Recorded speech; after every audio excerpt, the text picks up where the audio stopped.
Hello everybody, my name is Janice. Today I want to talk a little bit about prayer. Now prayer is the most important aspect of our spiritual lives. And every preacher needs to have a toolbox with spiritual tools inside.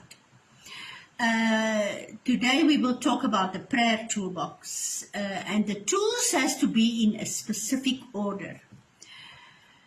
Now, first of all, the first tool, a clean lifestyle, according to John 3, verse 3.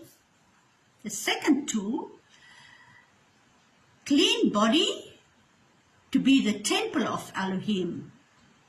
Ephesians 5, verse 27.